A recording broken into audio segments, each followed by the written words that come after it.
Quem é que será que está com a verdade, se somos todos diferentes? Então, será que é o presidente da Federação Espírita Brasileira? Aproveitar e mandar um abraço a esse grande trabalhador, Jorge Godin, está à frente atualmente da Federação Espírita Brasileira, um homem que tem muito carinho, muito jeito para lidar com o semelhante também, muito dedicado, conhece o movimento espírita fora do Brasil, já morou na Europa, né? E tem feito um trabalho muito bom, tá? Mas ele vai ter muitas ideias interessantes, vai conhecer muita doutrina, mas a gente vai perceber que espíritos imperfeitos como ainda estamos, nós não somos, nós não podemos compreender toda a verdade. A gente tem pedacinhos dela. Então há lendas, né, que dizem que Deus refletia sua face diante de um espelho e que ele atirou aquele espelho na direção do planeta. O espelho partiu-se em milhares de pequeninos pedaços e cada um pegou um pedacinho do espelho onde tem a face de Deus, um pedacinho da face de Deus. Mas só quando juntarmos os pedacinhos com o amor, com a fraternidade, é que conseguiremos enxergar a face do nosso Pai.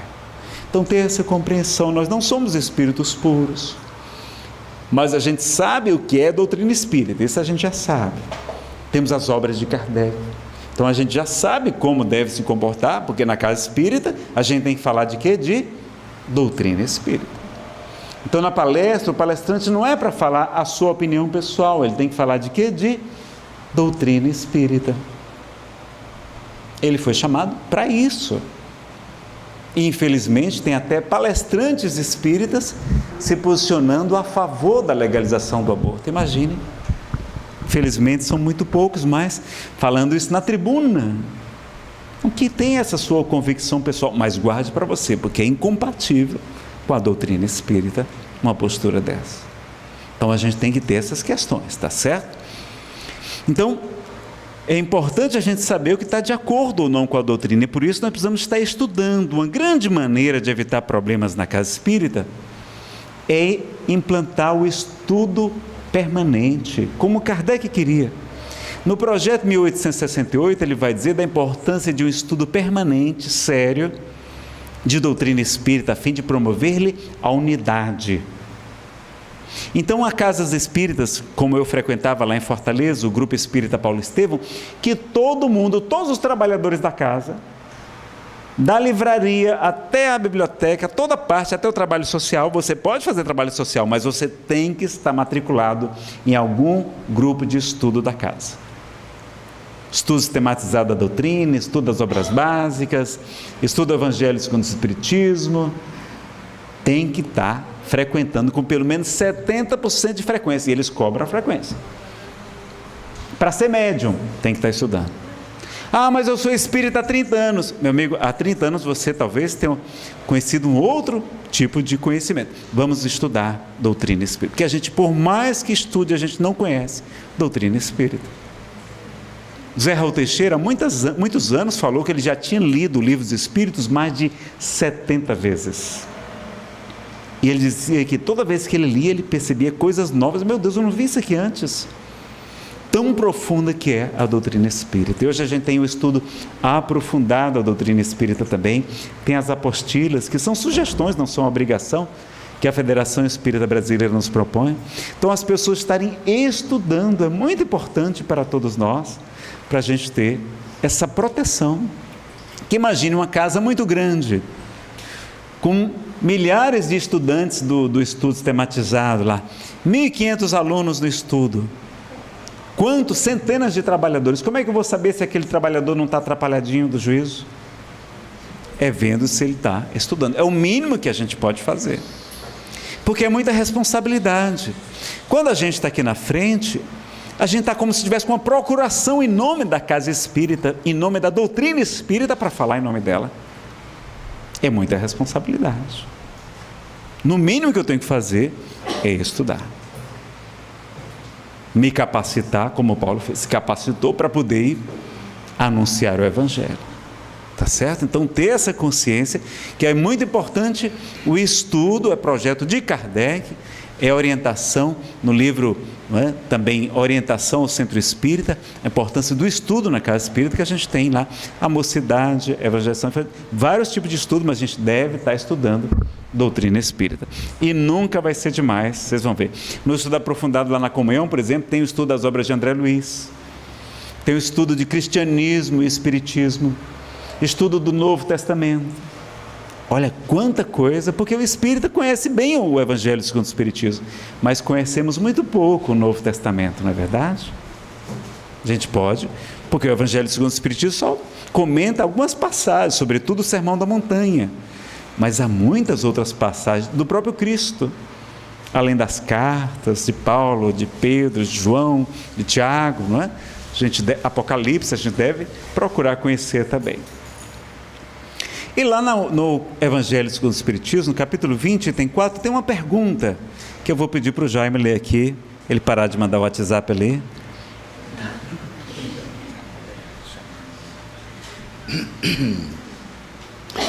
Evangelho segundo o Espiritismo, pergunta, capítulo 20, item 4. Se entre os chamados para o Espiritismo muitos se transviaram... Muitos, desde a época de Kardec, muitos já se transviaram. Quais os sinais pelos quais reconheceremos os que se acham no bom caminho? Resposta: reconhecê-los-eis pelos princípios da verdadeira caridade que eles ensinarão e praticarão. Reconhecê-los-eis pelo número de aflitos a que levem consolo. Reconhecê-los-eis pelo seu amor ao próximo, pela sua abnegação, pelo seu desinteresse pessoal. Reconhecê-los-eis, finalmente, pelo triunfo de seus princípios, porque Deus quer o triunfo de sua lei. Erasto. Muito bem. Então, qual é o principal característico? Caridade, não é? Desinteresse pessoal, fazer por amor aos outros. Esta é a principal maneira de saber quem está atrapalhadinho, quem não está muito atrapalhadinho, não é? Que os que estão mais e os que estão menos atrapalhadinhos, não é? Vamos aprender agora como chamar a atenção de alguém em particular? Olha aí que legal, para a gente aprender como não melindrar alguém que é um trabalhador, que a gente for chamar a atenção dele. Eu aprendi isso aqui num encontro de trabalhadores. Olha como é útil o treinar lá da Federação Espírita do DF, e são várias dicas. A primeira que a gente tem que lembrar está no Evangelho de Jesus. Por exemplo, eu falei uma bobagem aqui, o que é que o Marcelo Melo tem que fazer? Nazareno, você falou aquilo, mas será que não era melhor você falar desta outra maneira? Chama teu irmão em particular. Se ele não te ouvir, chama algumas testemunhas. Então chama a diretoria para conversar com ele. Olha, vamos conversar com fulano, que ele está com a ideia meio atrapalhada. Se ele não ouvir, trata-o como gentil. E os gentis, eles não podiam falar na sinagoga, só os judeus acima de 30 anos. Homens, inclusive tinha esse machismo, infelizmente ainda tinha na época. Então vejam que é uma sequência, primeiro em particular. Como é que eu fiz uma vez? Já me atrapalhei logo na primeira lição. Nós estávamos no nosso grupo mediúnico, eu era o dialogador, e a melhor médium do grupo tinha faltado 4 reuniões seguidas. E lá no Paulo Estevam a gente fazia 2 reuniões práticas, uma de estudo, uma teórica. 2 práticas, uma teórica. E aí quando ela apareceu na teórica, eu disse: mas fulana, você faltou tantas vezes. Você não sabe que é importante a disciplina, a pontualidade, a assiduidade, o compromisso?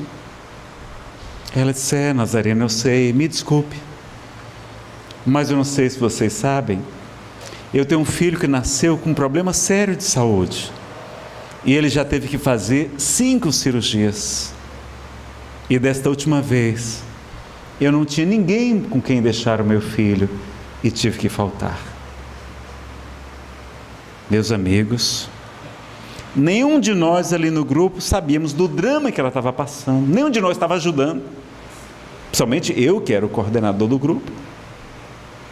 A gente lá está se estribuchando, né, para contactar com os espíritos, querendo se comunicar com os espíritos, fazendo de tudo.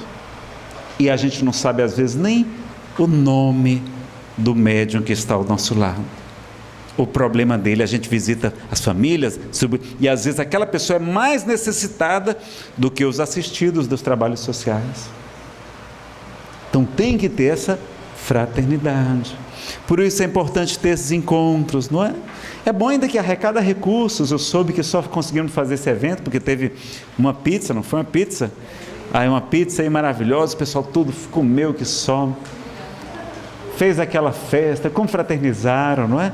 Como é bom a gente estar entre amigos. Há casas espíritas que são como verdadeiras famílias.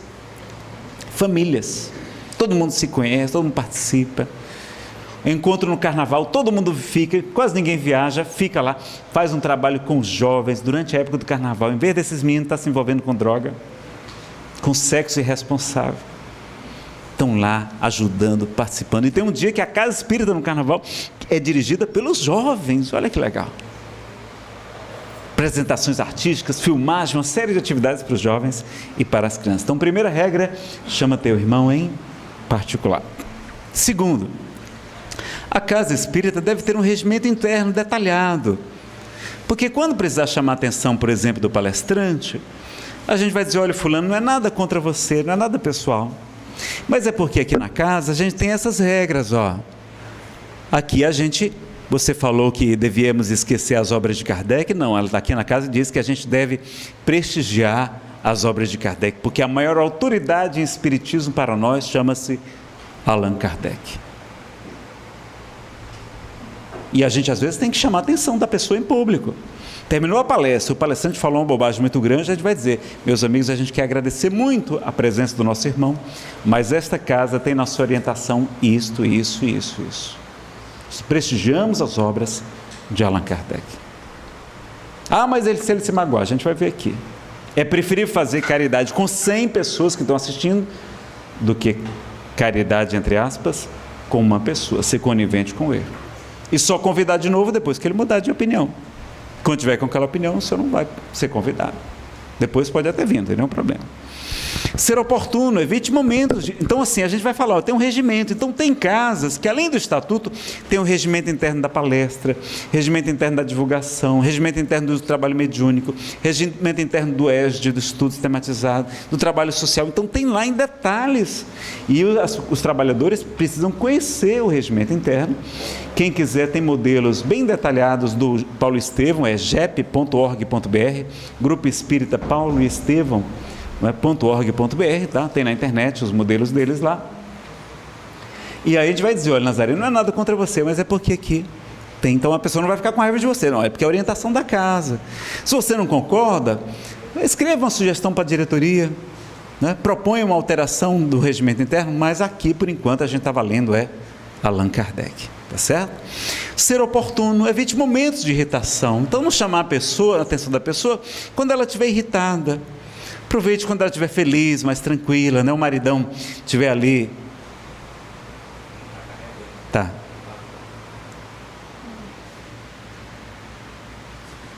Confere aí, porque pode ser essa régua aqui que eles trocaram. Foi o Jaime que mexeu aqui nas coisas.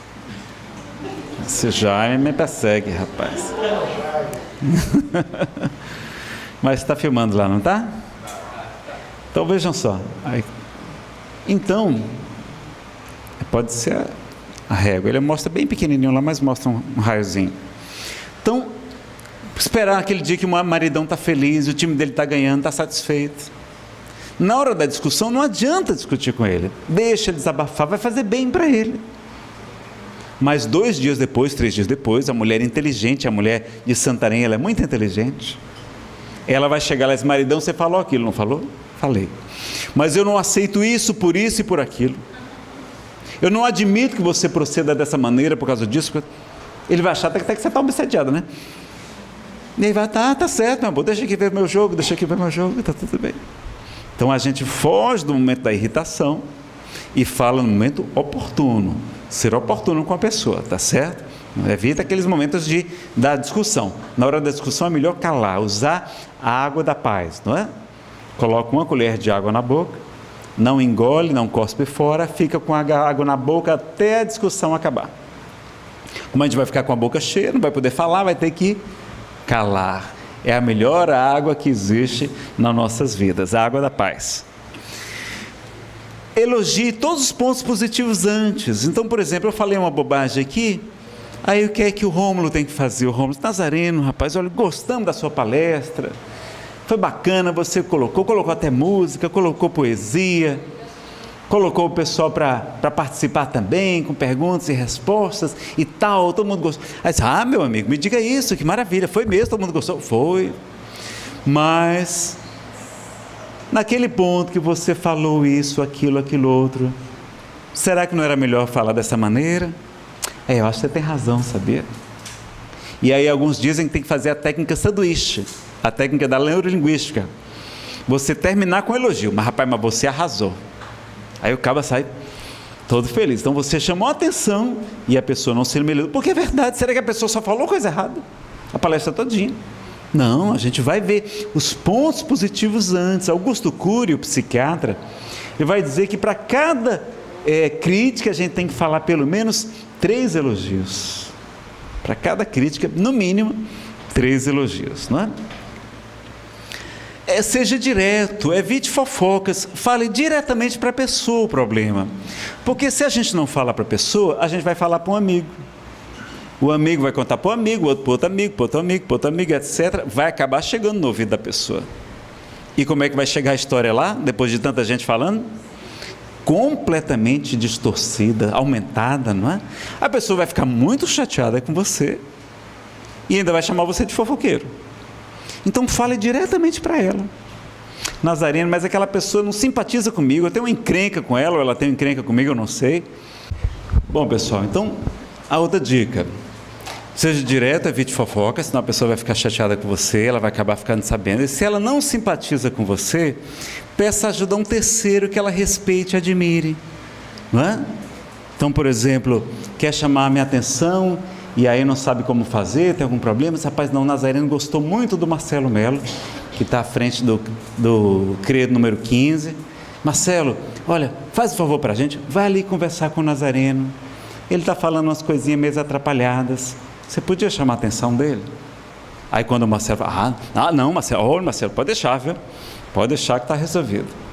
Então a gente pede a ajuda a um terceiro, a um interventor, né, com toda a descrição, para que a pessoa ajude. A gente pode buscar esse recurso também, tá certo? E o mais importante, o autoconhecimento. Por que você vai falar aquilo? É porque você tem amor à doutrina espírita e essa pessoa está prejudicando? É porque você tem amor à casa espírita? Ou é porque você tem inveja dela? Ou é porque você tem mágoa, tem alguma encrenca com essa pessoa? Ou é porque você quer dar uma lição de moral, alguma coisa desse tipo? Investigue o que tem por trás da sua atitude. Se você fizer por um bom motivo, por amor, você vai conseguir. E outra coisa importante, faça com amor e por amor. O modo de falar é tão importante quanto o conteúdo. Então tem aquela historinha que vocês devem conhecer, que o filho foi morar longe de casa, não é?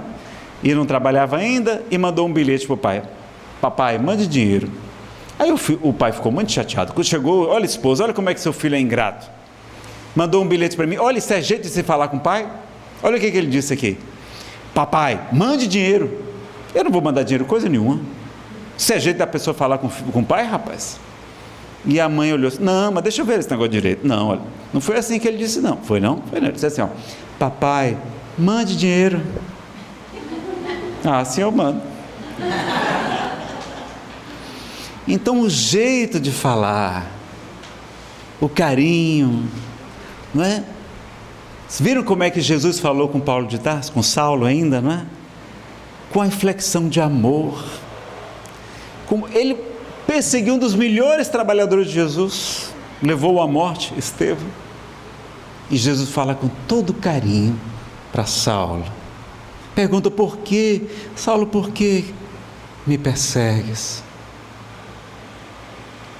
E aí vai né? Dar oportunidade para ele se redimir. Vai buscá-lo, ele estava em erro, Jesus vai buscá-lo e vai resgatá-lo, como se for a ovelha perdida, que são uma das 3 parábolas da misericórdia, né? Jesus, quando quer falar de misericórdia para os fariseus, que eram muito duros com as pessoas chamadas de má vida, porque ele está almoçando com os publicanos, com os coletores de impostos, os fiscais do imposto de renda corruptos da época, os políticos corruptos da época, com as prostitutas também.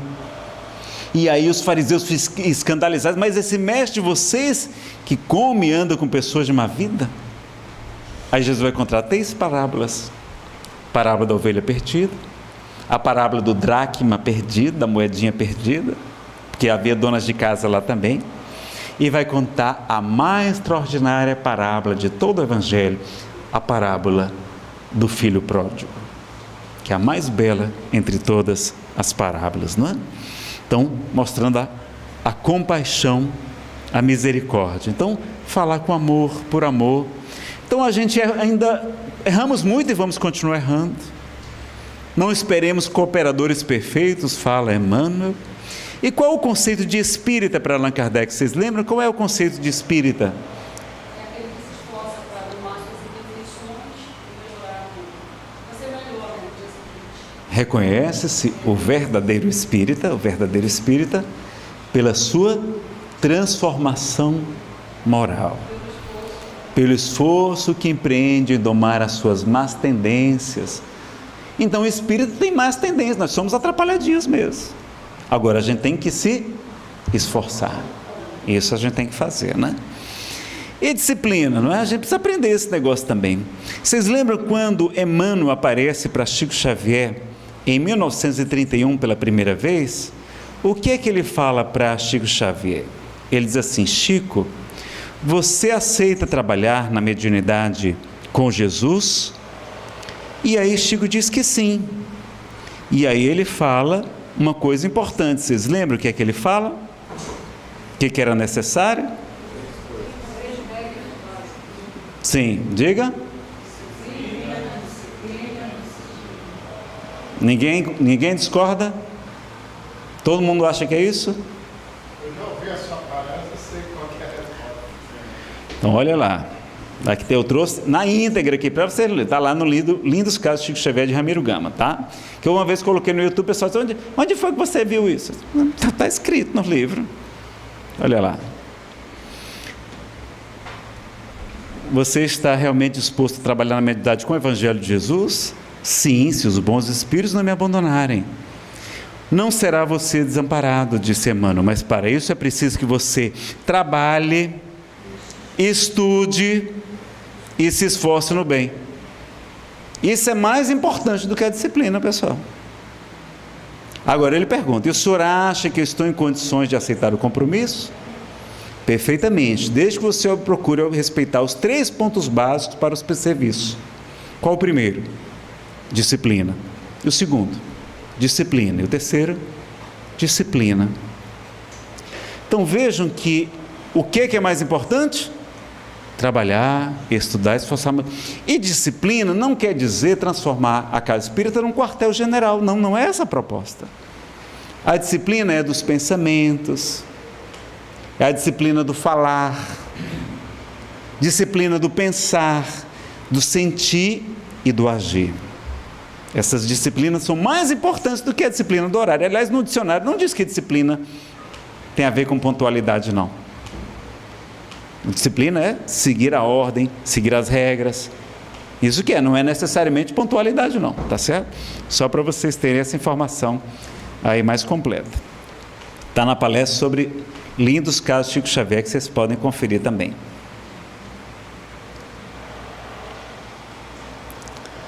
Então, conceito de disciplina, vamos lá.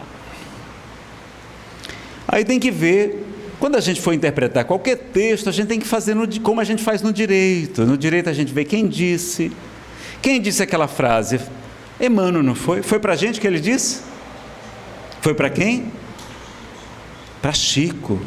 Porque Chico já era todo amor, todo bondade, todo renúncia. Emmanuel não revogou o mandamento maior de amar a Deus acima de todas as coisas e ao próximo como a si mesmo.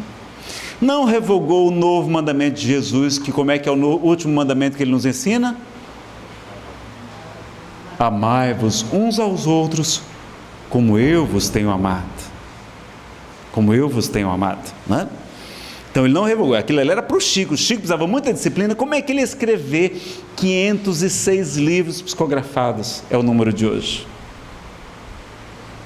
Trabalhando, ele e seu pai somente, cuidando dos sobrinhos, dos filhos mais novos, uma família de 15 crianças, atendendo não sei quantas pessoas no trabalho social e depois nas cartas do além, no correio de além-túmulo, né?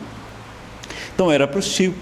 Então, em que contexto, se ainda está em vigor, a gente tem que ver se está de acordo com a Constituição, com o restante da lei, com a vontade do legislador, a jurisprudência, os doutrinadores.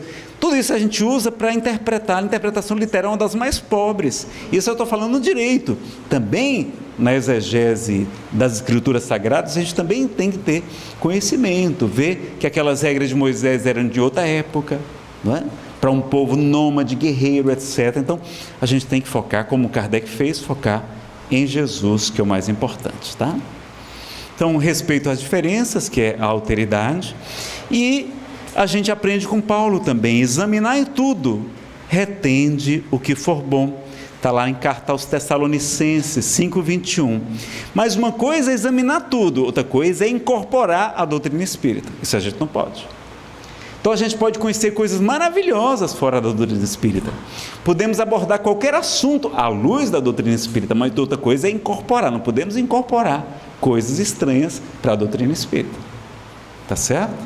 Então a casa espírita, o tratamento que tem que ter lá é o tratamento espírita. É a orientação espírita, porque a gente é que vai fazer isso. Ah, mas a técnica tal bacana, olha, não vamos, mas pode fazer até, por exemplo, regressão de memória. Vamos fazer a regressão de memória no local, com os profissionais de saúde, competentes, experientes, porque é uma coisa perigosa. Isso é muito raro o caso que é devido a gente fazer alguma regressão, porque em regra, tanto o futuro quanto o passado não são ocultos, mas se for para um fim terapêutico, se a pessoa estiver preparada, Deus o pode revelar. Não é assim? A gente aprende no Livro dos Espíritos. Então, não sai incorporando coisas na doutrina espírita. E na campanha da fraternidade da Igreja Católica de alguns anos, tinha esse lema, a unidade na diversidade. Então, apesar da gente ser diferente, a gente vai ver casa espírita focada mais o quê? No estudo, outras focadas mais na assistência social, outros mais na parte científica, outros mais na parte religiosa. Precisa ficar brigando? Não, vamos estar todos unidos. A unidade, apesar da diversidade. E não brigar, porque tem pessoa que vai se afinizar mais com aquele ponto. Não tem gente que gosta muito do palestrante que é mais do evangelho, tem outros que gostam mais da abordagem científica, outros preferem a abordagem filosófica, e todos devemos estar juntos. Tá? E evitar, claro, separar a doutrina espírita, porque ela é 3 coisas ao mesmo tempo, é o tríplice aspecto, né? Outra coisa muito importante é a gente não divinizar os médiuns ou os espíritos. E uma coisa que Kardec descobriu logo no início, que ajudou muito, foi que os espíritos nada mais são do que as almas dos homens e mulheres que já viveram. Então tem espírito que sabe tanto quanto nós sobre o mundo espiritual, tem espírito que sabe menos do que a gente sobre o mundo espiritual, e tem os espíritos superiores que vêm nos esclarecer, nos orientar. Então é apenas a opinião de uma pessoa. Espírito é uma pessoa, e quando a gente morre não vira gênio, sábio, não, continua como a gente acredita aqui. Quem é católico desencarna, continua católico, protestante, etc, não tem nenhum problema. Deus não força as suas pessoas, e não, o rótulo religioso não quer dizer nada. O que importa é o coração puro, a prática do bem. E qual a missão do Espiritismo? Vocês já falaram a última vez que eu vou perguntar. Está lá no item 303 do Livro dos Médiuns. Reforma moral da humanidade. Então está lá, está no item das mistificações, olha lá. As mistificações constituem um dos escolho é perigo, obstáculo, mais desagradáveis do espiritismo prático. Haverá meio de nos preservarmos deles. O que é mistificação mesmo? É quando o espírito engana a gente. Não é a fraude, não, é uma comunicação legítima, é médium mesmo ali que está se comunicando, é um espírito mesmo, mas é um espírito enganador, um pseudo-sábio, não é? Então, como é que a gente se preserva das mistificações, dessas mentiras? Resposta: parece-me que podeis achar a resposta em tudo quanto vos tem sido ensinado. Certamente que apareça o meio simples, o de não pedirdes ao Espiritismo, senão o que ele vos possa dar. Seu fim, seu objetivo, sua missão é o melhoramento moral da humanidade. Se vos não afastardes desse objetivo, jamais sereis enganados. Porquanto não há duas maneiras de se compreender a verdadeira moral a que todo homem de bom senso pode admitir. Os espíritos os vêm instruir e guiar no caminho do bem, e não no caminho das honras e das riquezas. Nem vêm para atender às vossas paixões mesquinhas. Se nunca lhes pedissem nada de fútil, ou que esteja fora de suas atribuições, nenhum ascendente encontrariam jamais os enganadores. Donde deveis concluir que aquele que é mistificado só o é, porque o merece. Então, o que acontece hoje no movimento espírita? O médium está fascinado, está com o espírito pseudo-sábio. Às vezes o espírito escreve coisas maravilhosas, publica livros fantásticos, todo mundo, eita, aquele médium é fantástico, aquele espírito é maravilhoso. Aí daqui a pouco o que ele faz? Depois que conquistou o público, aí começa a escrever as enxertias que não estão na doutrina, antidoutrinárias. Começa a colocar, aí leva para a editora, não vamos publicar isso aqui não está adequado. Se o senhor corrigir, a gente publica. Aí o que o médium faz?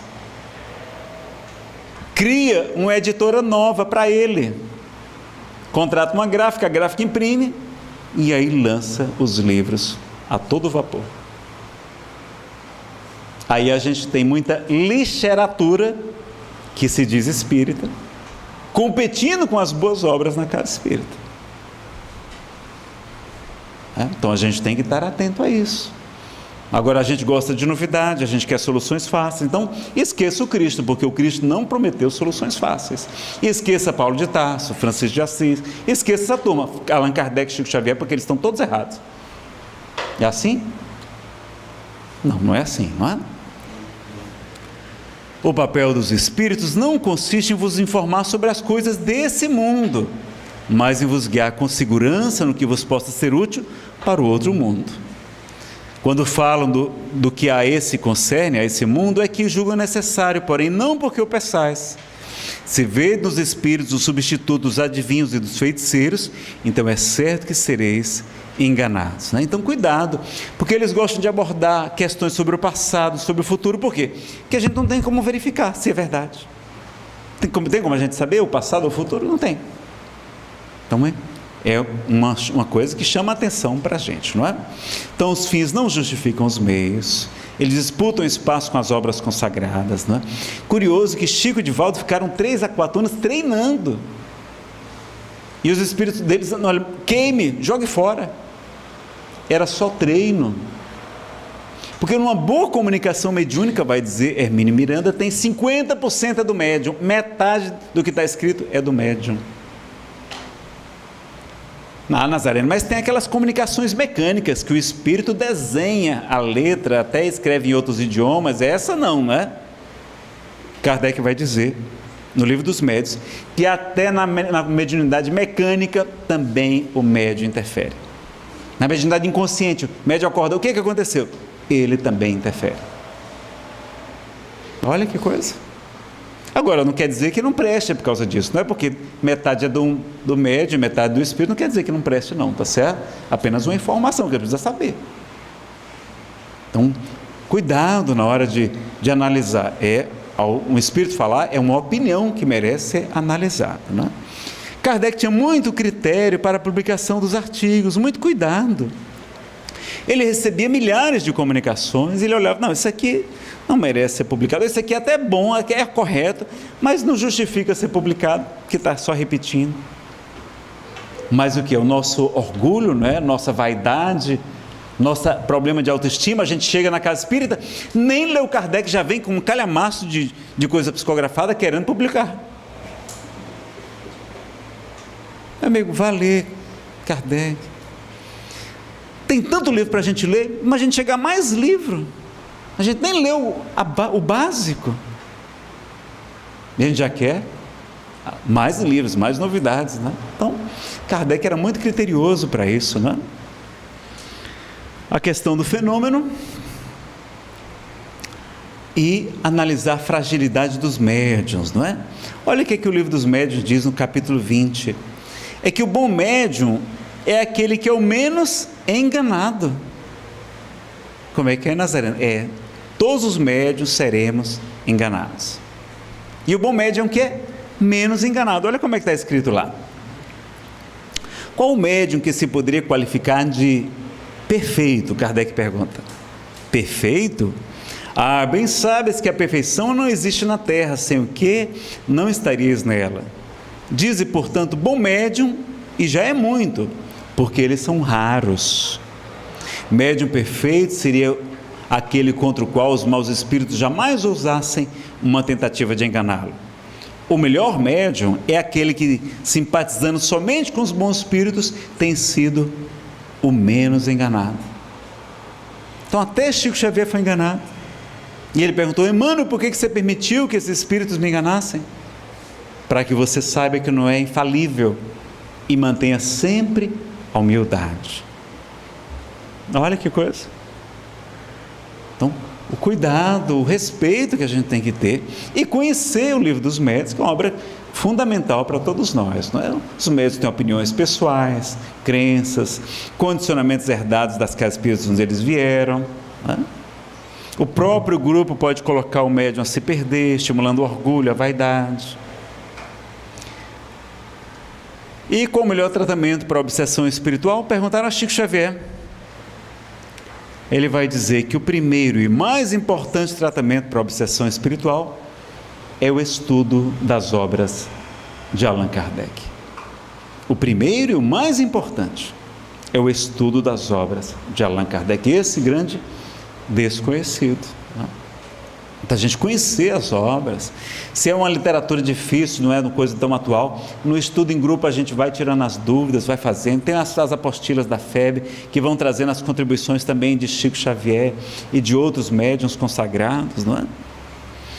E, Nazareno, vocês querem aprender como nunca mais ser criticado na vida? Então vamos lá, são 3 regras bem simples. A primeira é: não diga nada, para que ninguém critique o que você falou. A segunda regra também é fácil: não faça nada, para que ninguém critique os seus atos. E a terceira regra também é simples: não seja nada, não seja ninguém, para que as pessoas não fiquem com inveja de você. Eu contei isso numa palestra, a primeira vez que eu contei isso, um rapaz levantou o braço assim triste e disse: Nazareno, nem assim vão deixar de criticar. Eu disse: mas como? Vão dizer que a gente é vagabundo, que não faz nada.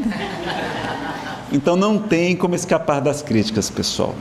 Mesmo Jesus, um espírito puro, um Messias, um Cristo, a mais elevada hierarquia entre os espíritos puros, conseguiu agradar a todos. Ninguém consegue agradar a todos. Até ele foi chamado de Beelzebul, de príncipe dos demônios. E quando eu entrei na casa espírita, eu já tinha lido as obras de Kardec todas, as 5 obras básicas. E aí fui frequentar uma casa espírita, uma casa muito grande. Eles faziam, como a casa era muito grande, tinha na aula do ESD 1, tinha na primeira fase, tinha 120 alunos, uma turma enorme. Eles colocavam 4 monitores para ver se você não simpatizasse com um, tinha o outro, você gostava mais, ali um se ajudava ao outro. Hoje eles não fazem mais assim, eles fazem turma com no máximo 25 alunos, lá no Paulo Estevam. E aí tinha um que era muito jovem, um rapaz, né, muito inexperiente ainda, a gente via boa vontade nele, mas a gente via que ele não tinha muito conhecimento. E aí eu pensando: meu Deus, essa casa coloca esse rapaz tão pouco experiente, logo aqui na fase 1, que é a porta de entrada da casa espírita do ESD. Não era melhor colocar os melhores monitores aqui na fase 1? Aí, meus amigos, eu levei um puxão de orelha tão grande dos espíritos. Vocês querem saber? A gente adora fofoca, né? Mas é uma fofoca fraterna. É uma fofoca fraterna. Ainda bem que eu não falei para ninguém. Cheguei em casa, e aí o Espírito Samuel Lucas, pela inspiração, disse: meu filho, Quantos anos tinha aquele jovem lá no estudo sistematizado? Cerca de 20, 22 anos de idade, muito inexperiente, um absurdo ter uma pessoa daquela lá no estudo sistematizado. E ele perguntou: e você, com 20, 22 anos de idade, estava fazendo o quê? Era ateu, aprontando todas que não devia. E ele disse: meu filho, aquele jovem está lhe dando o melhor que ele possui, e vem você criticar alguém que está se esforçando para ajudar no bem. Então, olha como a gente se atrapalha, não é? Olha como a gente se atrapalha. Então, quem quer ajudar mesmo, pessoal, não critica. Quem quer ajudar se oferece e faz parte da solução. Não só critica, não. Traz a solução e faz parte. Olha, porque na hora que você oferece a solução, não, então você pode fazer? Aí eu fui lá. Só, olha, eu gostaria de me voluntarizar para ser monitor. Aí sou monitor de estudo sistematizado há mais de 20 anos, hoje lá na Comunhão Espírita de Brasília. Então, se lá não está bom, se a direção da casa não está boa, não é para criticar, para bater, não. Olha, eu quero ajudar, eu quero me colocar aqui à disposição de vocês ou da próxima diretoria, eu quero colaborar também com a casa. Tá? Mas como é que a gente faz na época das eleições? Aí a gente monta mais de uma chapa. É bom que tenha mais de uma chapa, é ótimo poder renovar, é muito bom. Mas cadê a postura espírita nessas horas? Eu já vi, pessoal, dentro de federação espírita, centro espírita então nem se fala, o povo faltando se matar por causa dos cargos. E é porque a gente tem tanto conhecimento, não é? Então, ter esse respeito, não precisa criticar, atacar o outro para conseguir se eleger. Não é se eleger porque é o melhor, não. Quem vai escolher o que é melhor é o eleitor. Não é para a gente impor o que é porque a gente acha que o outro está errado, não. A gente vai apenas se colocar à disposição. Para mostrar o nosso trabalho, não precisa denegrir o outro, não é? Não. Então a gente ter essa consciência de ajudar e de colaborar, e não de estar lá porque muitas vezes a gente está por orgulho, por vaidade, por apego ao poder. E quantas quedas clamorosas nós já tivemos em vidas passadas. Chega a tal ponto que uma vez eu estava trabalhando numa federação e tinha uma pessoa que sabia de tudo. Tem gente que sabe todos os bastidores, né, das coisas. Aí eu estava ajudando ela no setor dela. Aí ela começou a falar, falei assim: olha, pelo amor de Deus, não fale mais não, porque eu tenho um problema de depressão.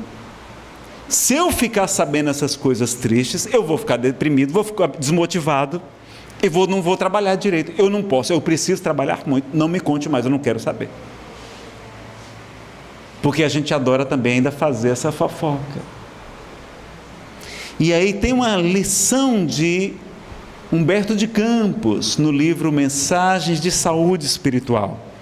Ele vai contar uma história atribuída a Sócrates, que Sócrates vai ensinar os 3 crivos, os 3 filtros, as 3 peneiras, que a gente deve submeter tudo que chega para a gente, todas as informações.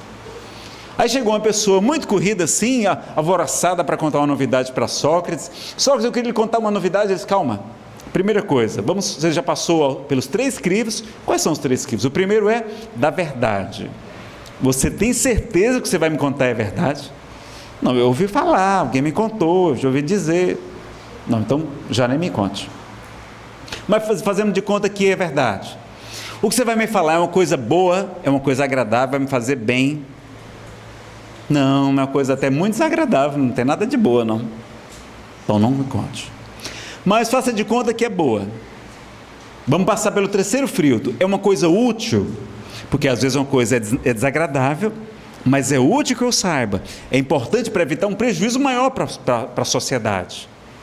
Kardec fala que isso, muitas vezes, é caridade de fazer, divulgar o mal, se for para evitar prejudicar mais pessoas.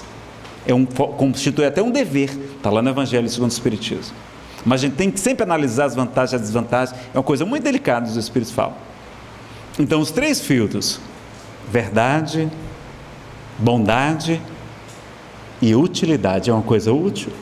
Então, se a gente filtrasse tudo que chega para a gente nesses filtros, pessoal, muito pouca coisa chegava para a gente de fofoca, não é? Então, vamos aprender com Humberto de Campos em Mensagem de Saúde Espiritual. E quem são os maiores inimigos do Espiritismo? Vocês sabem quem são os maiores inimigos do Espiritismo?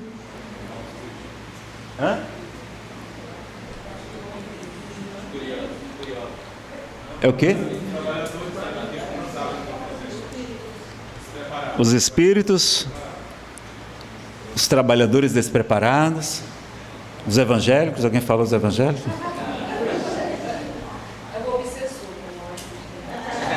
Os obsessores, né? Querem ver o que Kardec diz? Os maiores inimigos do Espiritismo não são os seus detratores, aqueles que o atacavam publicamente, porque esses já se apresentam como são. Os maiores inimigos da doutrina espírita são os companheiros inábeis e distraídos, exaltados, ou seja, os próprios espíritas que, sem conhecimento, sem estudo, acabavam desmoralizando a doutrina espírita. E aí está sendo feito hoje estudos, não sei se vocês já viram, o pessoal está pesquisando por que o movimento espírita declinou na França. Se lá onde nasceu, não é? Apesar que isso não é tão importante. Porque se vocês analisarem bem, onde é que o cristianismo nasce? Na Palestina. O que é que tem lá na Palestina hoje? Tem cristianismo? Não. Lá tem judaísmo e islamismo. Buda nasce aonde? Nasce em Kapilavastu, na Índia. Lá tem budismo? Não. A Índia é quase toda hindu. 95% são hinduístas.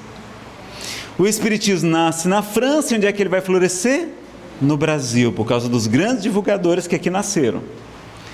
Então, quando surge lá na França, após a morte de Kardec, continua sendo publicada, só que os pesquisadores estão desconfiados que foi um dos seguidores de Kardec, que vai, inclusive, ter posse do material todo, inclusive da Revista Espírita, o Jean Gatin Lemarie, vocês desculpem o francês, que é lá do Ceará, né?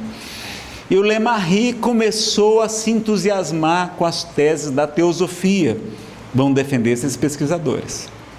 E aí começou a colocar a teosofia dentro do Espiritismo. E aí teve um processo muito perigoso, chamado o processo dos espíritas, que foi um escândalo, que teve julgamento, eles foram condenados à prisão, inclusive, porque um fotógrafo que estava fotografando foto dos espíritos foi descoberto em fraude. E aí, quando ele, o fotógrafo e o Lemarie estavam presos, ele vai confessar: não, eu, seu Lemarie, é uma pessoa honesta, havia fotos realmente verdadeiras, mas eu é que tinha interesse de mais fotos e falsifiquei algumas.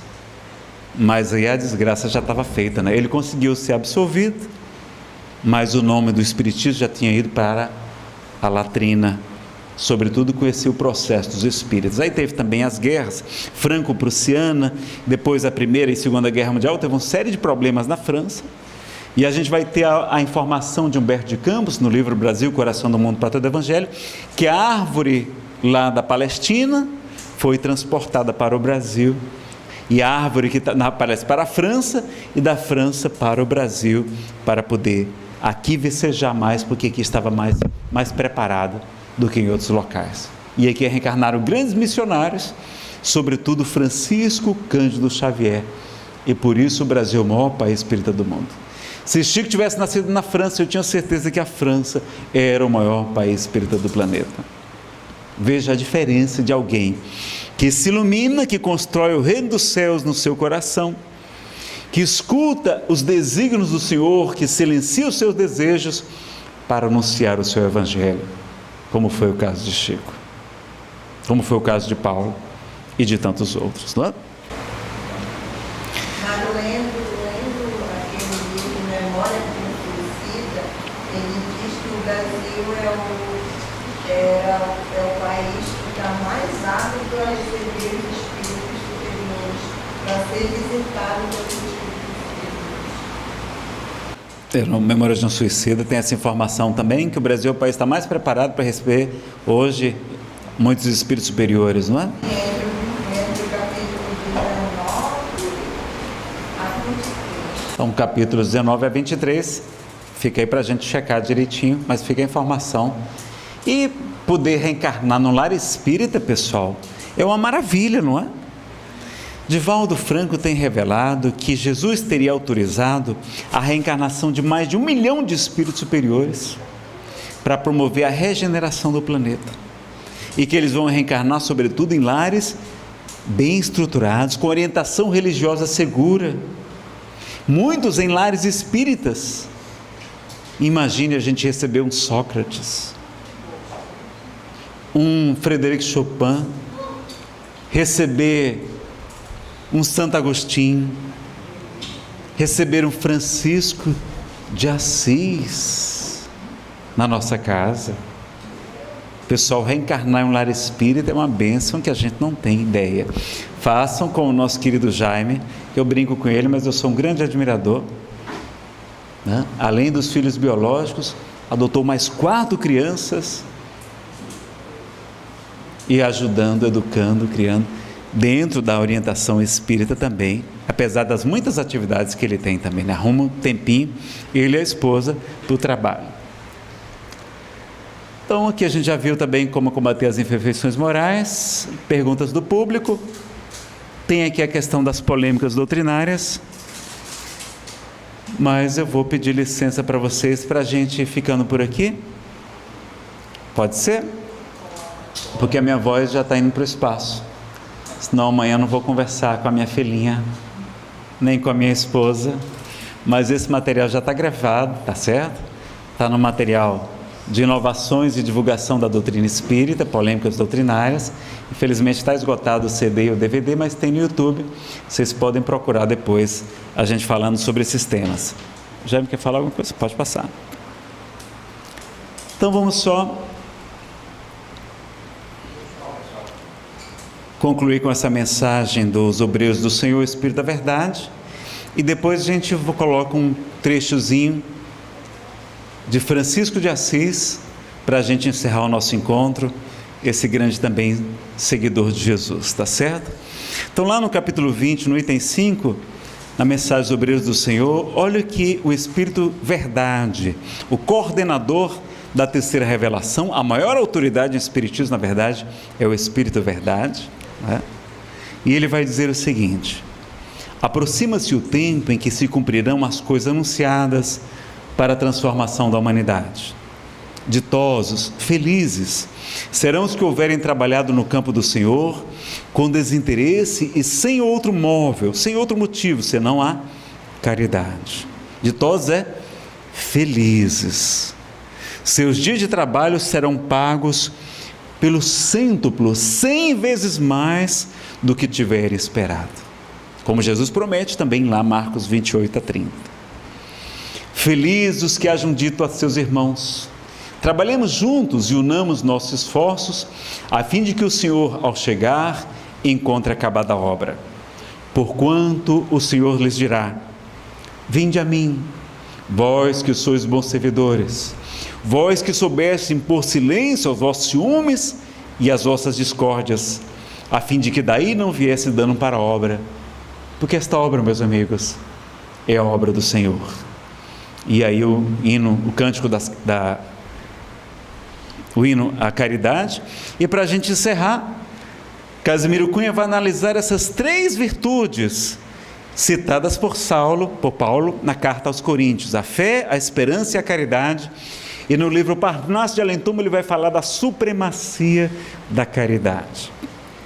A fé é a força potente que desponta na alma crente, elevando-a aos altos céus. Ela é chama abrasadora, reluzente e redentora, que nos eleva até Deus. A esperança é flor virente, alva estrela resplendente, que ilumina os corações, que conduz as criaturas às almejadas venturas, entre célicos clarões. A caridade é o amor, é o sol que nosso Senhor fez raiar claro e fecundo, alegrando nesta vida a existência dolorida dos que sofrem neste mundo. A fé é um clarão divino, refulgente peregrino que irrompe trazendo a luz. A caridade é a expressão da personificação do Mestre amado Jesus. A esperança é qual lume ou capitoso perfume que nos eleva na dor, que nos alenta na dor. A caridade é uma aurora que resplende a toda hora, nada empana o seu fulgor. Seja, pois, abençoado essa fúlgida alvorada a raiar eternamente. Caridade salvadora, pura bênção redentora do Senhor onipotente. Os Espíritos estão pedindo para eu tirar o medo de alguns de vocês. Vocês têm medo de ir para o umbral? Tem não? Mas a gente não pode entrar lá. Ou é porque já estão conformados que vão? A gente não pode. Às vezes o problema é esse, não é? Às vezes o problema é esse, a gente já está conformado que vai, então não tem mais medo. E eu morria de medo de ir para o umbral. Aí um palestrante convidado lá de Pernambuco, Frederico Menezes, esteve em Fortaleza fazendo um encontro de trabalhadores. E ele disse assim: pessoal, não tenho medo de ir para o umbral, não. Mas o umbral é como se fosse o purgatório na visão espírita, tá, pessoal? Para quem não conhece. Porque não tem penas eternas, não tem infernos eternos, não é? Deus sempre nos dá a oportunidade quando o espírito se arrepende, porque Deus nunca está pobre de misericórdia. E então quando ele falou, ele disse: olha, não tenho medo de ir para o umbral não, porque lá no umbral está assim de gente conhecida. Vocês vão encontrar o pessoal de Santarém todo lá, não é? Aí eu vou: Rômulo, você aqui? Pois é, meu amigo, fazer o quê? Jaime, você eu sabia, né? Você eu sabia. Aquela sogra, aquela pessoa complicada, você eu tinha certeza que você vinha parar aqui também. E qual o problema? Então, não fique assustado. Então, eu já falei para minha esposa, disse assim: Fernanda, quando eu desencarnar, coloque uma placa, um crachá bem grande, escrito trabalhador. Que é para quando eu chegar lá no umbral, o pessoal perguntar: mas Nazareno, você está aqui no umbral? Você que era palestrante. Eu vou dizer: mas estou aqui, mas é a serviço. Estou aqui, mas é a trabalho. E vamos fazer curso de estudo sistematizado da doutrina espírita no umbral. As inscrições já estão abertas, quem quiser participar. Vamos fazer palestra, estudo do evangelho no lar, no umbral. Floresça, onde for plantado, nos convida de volta. Por que eu vou ficar me lamentando lá no umbral, chorando 8 anos, como ficou André Luiz? Ele não percebeu, Clarencio, que sua mãe, que tinha feito tanto bem, e ela foi uma dona de casa. As donas de casa, as mães, olha, espíritos muito nobres. Ela é tão grande, essa mulher, que ela mobiliza o ministro da colônia Nosso Lar para resgatar o seu filho que estava preso no purgatório, no umbral. E o ministro Clarencio é que resgata ele. Olha a grandeza dessa mulher.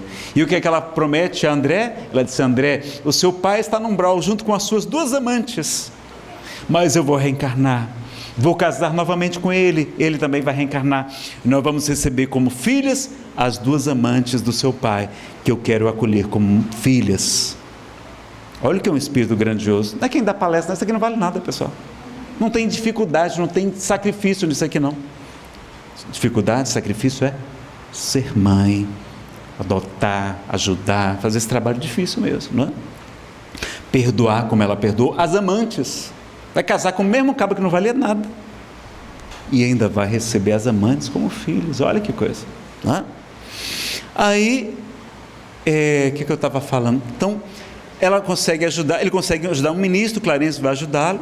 Então, eu já falei: Fernando, olha, quando eu coloco um crachá, trabalhador, não é? Porque o pessoal pergunta assim: mas estou aqui, mas é trabalho. Vamos trabalhar no bem. Qual o problema? Por que eu vou ficar lá no umbral chorando, lamentando? Não é a caridade que cobra uma multidão de pecados? Então vou começar a trabalhar, não é? E a gente, não é? E o Espírito Samuel Lucas disse assim: Nazareno, umbral não é uma coisa ruim não. O umbral é como se fosse um intensivo, é como se fosse um spa. Você sabe o que é spa? Aquele lugar que a gente paga para passar fome. É uma coisa horrorosa. É um hotel que a gente paga para passar fome. O povo acorda a gente bem cedinho. Seu Nazareno, está na hora de acordar, bota a gente para malhar. A gente vai correr, nadar, fazer hidroginástica, natação, etc e tal. Aquilo aumenta a fome, não é? E ali, quando chega na hora do almoço, o que é que tem no prato? só tem folha, vegetais, né? Tubérculos, legumes, etc. É aquele matagal. E você fica ali procurando, naquele meio daquele mato, encontra uma coisinha pequenina, assim, grelhada, muito sem gosto. Aí o jeito é ficar ruminando aquelas folhas, né? Aí você fica lá, mas você lembra, não, mas deve ter uma sobremesa. Você sabe qual é a sobremesa que tem lá no spa? Gelatina diet. O spa é uma coisa boa ou uma coisa ruim? É uma coisa ótima, a gente emagrece.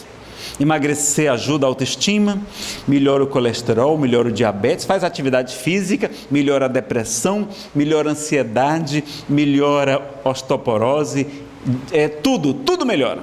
Dorme melhor, arruma até mais empregos. Quem está bem fisicamente tem mais facilidade de arrumar emprego que quem está relaxado. Olha. Aí ele me diz assim, então meu filho, o umbral é como se fosse o spa do espírito. A gente vai para lá ficar algum tempo para perder uns quilos extras das nossas imperfeições, nossos apegos materiais, esse é o nosso egoísmo, etc. Para a gente vai sair de lá muito melhor, meu filho. É apenas para perder esses quilinhos. Espirituais, né? Aí eu perguntei, mas Samuel, não tem um jeito de não passar por esse tal de spa do espírito? Não, ele disse, tem. É só fazer uma dieta. Uma dieta? Até você com esse negócio de dieta agora. Qual é? É só utilizar o alimento das almas. Quem lembra qual é o alimento das almas? Capítulo 18 do livro Nosso Lar. O amor, meus amigos. O amor é o alimento das almas e a caridade é a sua manifestação. Se nós cultivarmos o amor, se nós praticarmos a caridade, nós não precisamos passar pelo umbral. Quem diz que todo mundo passa pelo umbral, precisa ler mais um pouquinho. Porque lá no livro Nosso Lar narra a história da mãe de Lísias. A mãe de Lísias fica viúva na terra, muito pobre. Quando desencarna, vai direto para a colônia Nosso Lar. Irmão Jacó, no livro Voltei, que é Friedrich Figner, vai direto para a colônia espiritual superior, amparado por Bezerra de Menezes, Bittencourt Sampaio, irmão Andrade. Não é verdade que todo mundo vai pelo umbral, a não ser que você considere a terra umbral, porque os espíritos dizem que a terra já é uma espécie de purgatório. O problema é que a gente quer ser feliz no purgatório, né? Esse é o problema da gente. Então é lembrar, meus amigos, que purgar de purgatório significa purificar, limpar. Purgatório é um lugar de limpeza, de purificação. E se Deus é a suprema inteligência do universo, se Ele é perfeito, soberanamente justo e soberanamente bom, se Ele achar que a gente precisa passar alguns minutinhos, algumas horas ali, naquele local de purificação, é para a gente sair de lá muito melhor do que quando chegou. Então não temos que ficar preocupados para ir para o umbral. E um dia Chico estava com as suas amigas, aquelas senhoras muito próximas, que iam muito bem a ele. Eles diziam assim, minhas irmãs, quando eu desencarnar, eu quero ir para o céu. Elas, Chico, pelo amor de Deus, quando você for para o céu, lembre das suas amigas, por favor, não se esqueça de nós não, das suas amigas aqui, Chico. Lembre-se da gente, está certo? Ele sorriu e disse, acho que vocês não estão entendendo. O céu que eu me refiro é uma sigla, significa Centro Espírita Umbralino. Eu quero ir trabalhar no umbral, ajudando os meus irmãos necessitados. Meus amigos, no umbral está assim de espíritos superiores, de mães, espíritos nobres. O ministro Clarencio, ele frequenta o nosso umbral, não é? E, aliás, quem vai trabalhar no umbral tem direito ao bônus hora contado em dobro, porque quanto maior a dificuldade, maior o mérito da ação. E tem direito a uma alimentação com mais sustância, mais forte. Eu acho que é nessa turma que eu quero trabalhar. Então vejam como nada de mal tem nessa doutrina, nesse universo. Nosso Pai, de tudo dai graças, porque tudo concorre para o bem daqueles que amam o Senhor. E aí a gente vê a alegria de Clara e Francisco, de Peixotinho. Olha a gargalhada de Chico Xavier aqui. A grande característica de Chico era a alegria de viver, apesar de tantas incompreensões, perseguições e problemas. Jerônimo Mendonça, que nós falamos ontem à noite, não é? E não está escrito, vós sois deuses, podereis fazer tudo aquilo que eu faço e muito mais, se o quiserdes. Vós sois o sal da terra, o fermento da massa, a luz do mundo. Brilha a vossa luz e resplandeçam as vossas boas obras diante dos homens, para que eles glorifiquem a Deus, nosso Pai, que está nos céus. Vamos pedir agora a Francisco de Assis para fazer a nossa prece de encerramento. Pode ser, Rômulo? É um vídeo que a gente tem aqui do melhor filme que eu já assisti sobre Francisco de Assis. Chama Clara e Francisco. Vamos ter que interromper porque tem direitos autorais. Aí no YouTube você pode interromper, tá? Senão vai bloquear o vídeo. Ninguém vai poder assistir.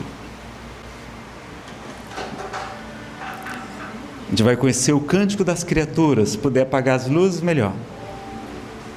Que é de autoria de Francisco de Assis. Porque ele estava sempre louvando, cantando, agradecendo, sempre em sintonia com o Pai.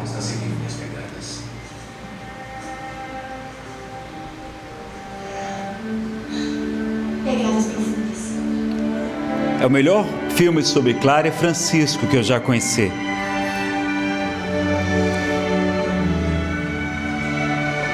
Numa distribuição Paulinas Multimídia, Clara e Francisco. Ele já estava cego no final da vida. Isso aí é o finzinho do filme. Mas estava percebendo ainda mais as claridades do mundo espiritual. E ele segue com Frei Leão para ditar as novas regras da ordem dos frades menores. E ele vai cantar para a gente agora o Cântico das Criaturas. Louvado sejas, meu Senhor, com todas as tuas criaturas, especialmente o Senhor Irmão Sol, que clareia o dia e com a sua luz nos ilumina. Louvado sejas, meu Senhor, pela irmã lua e as estrelas que no céu formaste claras, preciosas e belas. Louvado sejas, meu Senhor, pela irmã água, que é muito útil, humilde, preciosa e casta.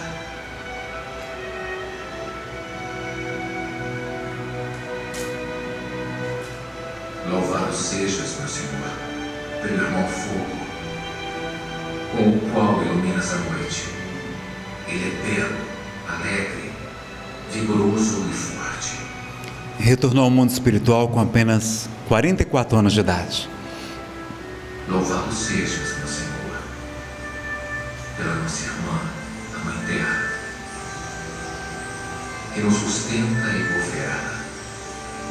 Produz frutos diversos e coloridas flores e ervas. Vai desencarnar cantando e pedindo para os frades cantarem no seu velório. Assis, 4 de outubro de 1226. Louvado sejas, meu Senhor, pela nossa irmã, a morte corporal, da qual homem algum pode escapar. Ai dos que morrerem em pecado mortal. Felizes os que ela achar conforme a tua santíssima vontade, porque a segunda morte não lhes fará mal. E ele continua dizendo: louvado seja, meu Senhor, pelos que suportam enfermidades e tribulações e perdoam pelo teu amor. Louvado seja, meu Senhor, pelos que sustentam a paz, que por ti Altíssimo serão coroados. Louvai, bendizei e servi sempre o meu Senhor com grande humildade. E ele amava tanto a Jesus que vai dizer: Senhor, antes da minha morte te peço 2 graças, que eu possa sentir no corpo toda a dor que tu, Senhor Jesus, experimentaste no momento do Calvário, e que eu possa sentir o quanto possível no coração todo o amor que tu, Senhor Jesus, experimentaste pela multidão.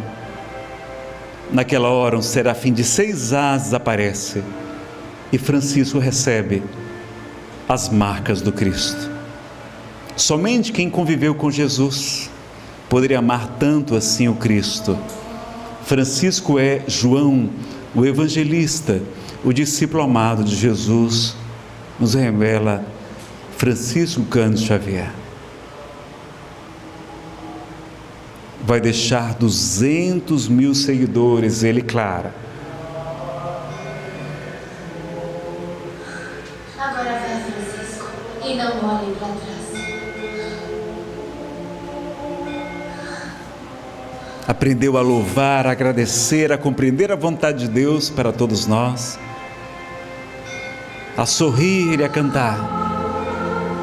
Louvado sejas, meu Senhor, com todas as tuas criaturas.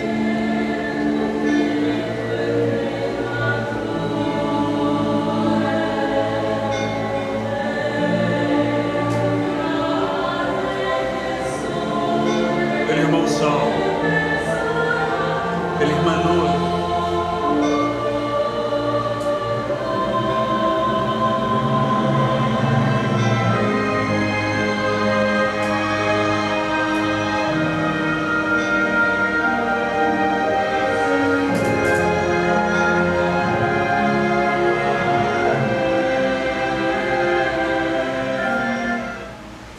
que possamos seguir os passos de Clara e Francisco na direção de Jesus.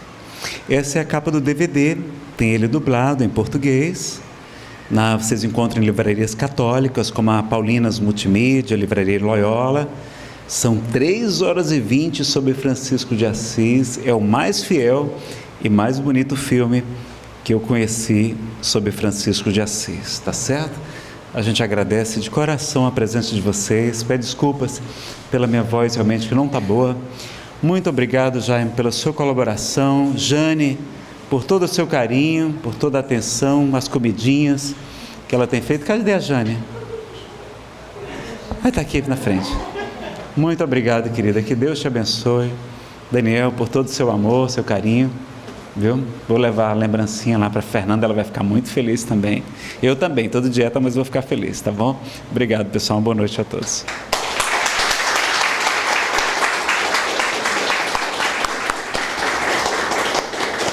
Bom, pessoal, eu vou aqui fazer as vezes aqui do Marcelo e do Rômulo, que nós possamos, nesse clima extasiante que a gente está aqui hoje, encher nossos corações de gratidão pelo nosso irmão Nazareno Feitosa, que se deslocou de Brasília até aqui para trazer para nós a sua bagagem, o seu conhecimento, sua experiência, né, dividindo, nos orientando. Aproveitar também para agradecer a todos que estiveram aqui presentes, representantes das casas espíritas, né, da nossa região, que também se esforçaram, se deslocaram até aqui, para que a gente pudesse compartilhar, né, toda essa gama de informações que vai promover a nossa união em torno do trabalho espírita, né. Agradecer a Deus, a Jesus, agradecer ao Guia Espiritual do Brasil, né, Ismael, agradecer ao Guia Espiritual do Pará, a gente não sabe o nome, mas ele existe, ao Guia Espiritual de Santarém, da nossa região, cada cidade tem um guia espiritual, né, que eles continuem nos inspirando, nos orientando, para que nós possamos seguir sempre o caminho reto, o caminho doutrinário espírita, né, para que a gente possa sempre nos imbuirmos da responsabilidade da divulgação, seja na forma de palestras, seja na forma da prática espírita, onde a gente possa ser fiéis divulgadores daquela fidelidade que tanto se fala no Evangelho, fiéis divulgadores do Espiritismo, para que ele não se venha corromper, como aconteceu com outras doutrinas ao longo do tempo. Então, vasos escolhidos, né, e que juntos nos mantenhamos sempre unidos, porque se cada ser que passa pelo deserto transportasse um grão de areia, juntos conseguiriam transportar uma duna do lugar para o outro. Se cada viajante que passa pelo deserto transportasse um grão de areia, juntos eles poderiam transportar o deserto inteiro do Oriente para o Ocidente. Então a união faz a força, e a comunhão com essa espiritualidade que eu citei aqui agora vai nos fortalecer cada vez mais.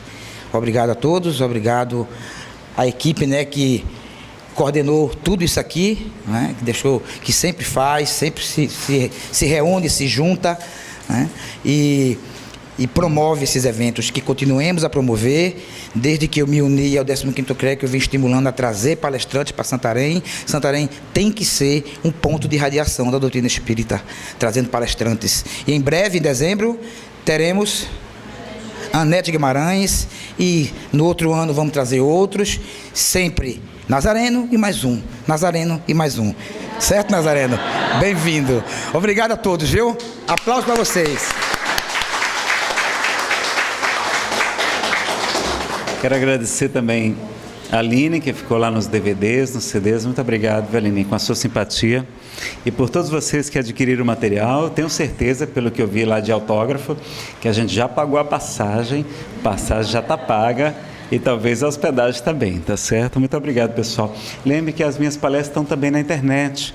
Inclusive, esse seminário de hoje já está no YouTube.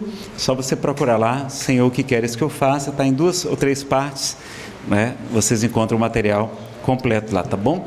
Inclusive no meu site tem os slides. Se vocês quiserem usar os slides das minhas palestras, podem editar, não tem nenhum problema. Eles estão no meu blog, que é nazarenofeitosa.com.br, tá joia? Recados, alguma coisa a mais? Só agradecer então a todos, estamos liberados. Se alguém quiser a dedicatória, que eu não fiz ainda, na sala mais geladinha ali, eu estarei esperando lá na sala mais geladinha, tá bom?